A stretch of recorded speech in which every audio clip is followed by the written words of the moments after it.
All right, welcome to session number 10. Today we find ourselves in a cave with Elijah, finding God in the sheer silence. The question that I ask right off the bat, how does God meet us in silence? I remember a service a long time ago. We went through, we did all the singing, we did all the preparation. It was time for the sermon. And the scripture was read, and the pastor just sat in the pew. You feel that discomfort? Imagine that with 300 people sitting around waiting for the pastor to get up and start preaching. And he waited, and he waited, and he waited. I could not believe that no one stood up and said, "Hey, pastor, what are you doing? It's time to go." There was this sense of awkwardness in the silence. And of course, that was his point, and that was what he was trying to do.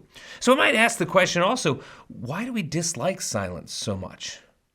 Why is silence so disconcerting and awkward? A friend of mine once told me that studies have been done that show that if human beings take 40 minutes of silence a day, that their brain continues to grow past the age where it would have slowed down significantly.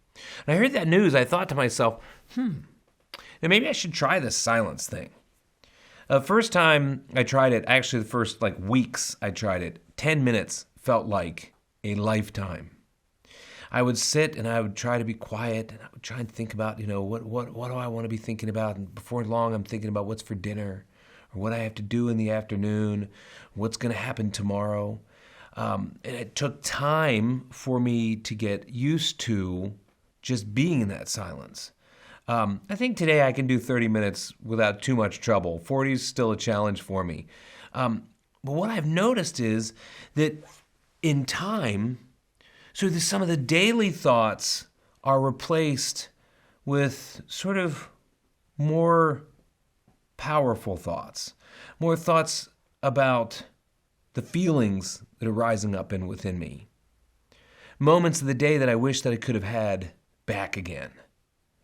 Or ways that I want to look at tomorrow a little bit differently. And I've asked myself, where do these thoughts come from? Well, I would like to believe that they come from God.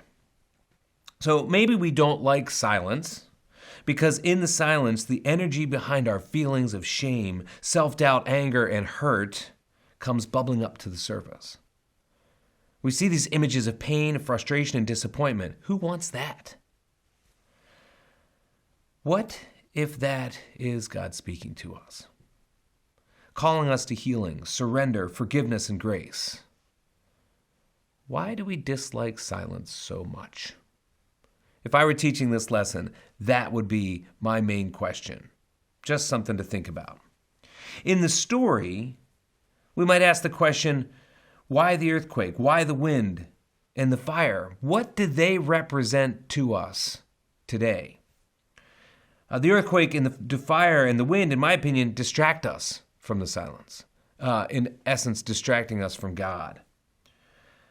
They distract us from healing, from forgiveness, and from hope.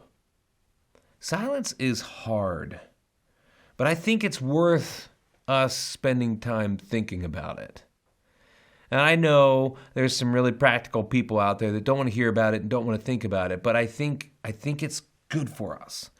And I think there's something in it that's really important. So my encouragement would be to give it a try. You might really, really, really upset some people if you took 10 minutes of silence in class together, but there's something I find to be so powerful about sitting in silence with others. And knowing that God is sort of speaking in everyone else's mind in different ways, all sitting together in sort of this communal community. So that would be some of my thoughts, some of my ideas for this lesson. Once again, I'm praying for you. Hope it goes great.